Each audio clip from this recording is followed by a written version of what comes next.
À ceux et à celles qui feront le siècle qui commence, nous voulons dire avec notre affection, créer, c'est résister. Résister, c'est créer.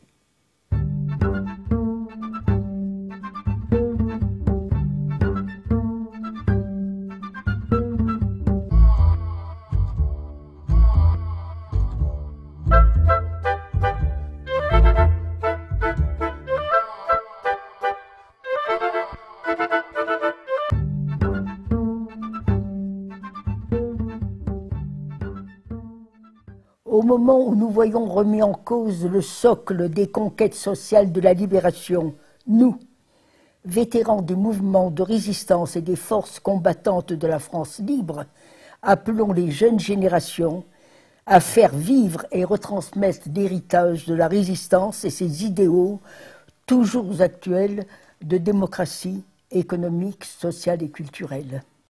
60 ans plus tard, le nazisme est vaincu grâce au sacrifice de nos frères et sœurs de la résistance et des nations unies contre la barbarie fasciste. Mais cette menace n'a pas totalement disparu et notre colère contre l'injustice est toujours intacte. Nous appelons, en conscience, à célébrer l'actualité de la résistance, non pas au profit de causes partisanes, mais pour proposer aux générations qui nous succéderont d'accomplir 3 gestes humanistes et profondément politiques au sens vrai du terme, pour que la flamme de la résistance ne s'éteigne jamais. Nous appelons d'abord les éducateurs, les mouvements sociaux, les collectivités publiques, les créateurs, les citoyens, les exploités, les humiliés, à célébrer ensemble l'anniversaire du programme du Conseil national de la résistance, adopté dans la clandestinité le 15 mars 1944, et qui préparait la sécurité sociale et les retraites généralisées, le contrôle des féodalités économiques, le droit à la culture et à l'éducation pour tous, une presse délivrée de l'argent et de la corruption, des lois sociales, ouvrières, agricoles, etc. Comment peut-il manquer aujourd'hui de l'argent pour maintenir et prolonger ces conquêtes sociales, alors que la production de richesses a considérablement augmenté depuis la libération, période où l'Europe était ruinée?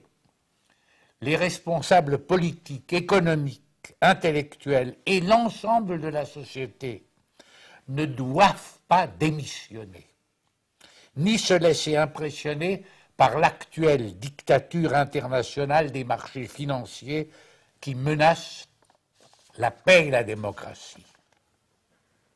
Nous appelons ensuite les mouvements, partis, associations, institutions et syndicats héritiers de la résistance à dépasser les enjeux sectoriels et à se consacrer en priorité aux causes politiques des injustices et des conflits sociaux. Nous les appelons à définir ensemble un nouveau programme de résistance pour notre siècle, sachant que le fascisme se nourrit toujours du racisme, de l'intolérance, de la guerre, qui eux-mêmes se nourrissent des injustices sociales.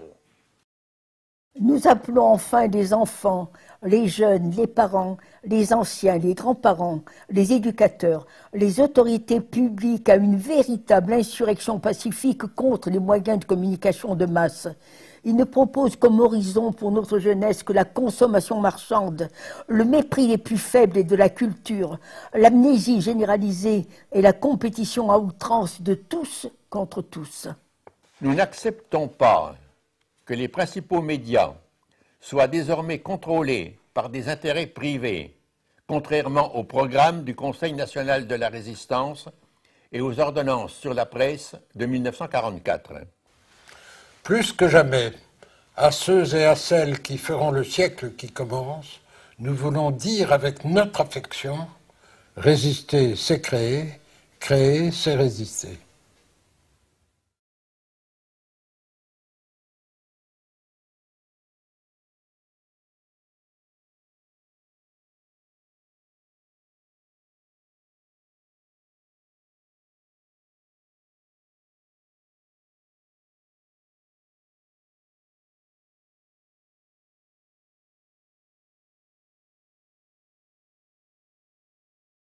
On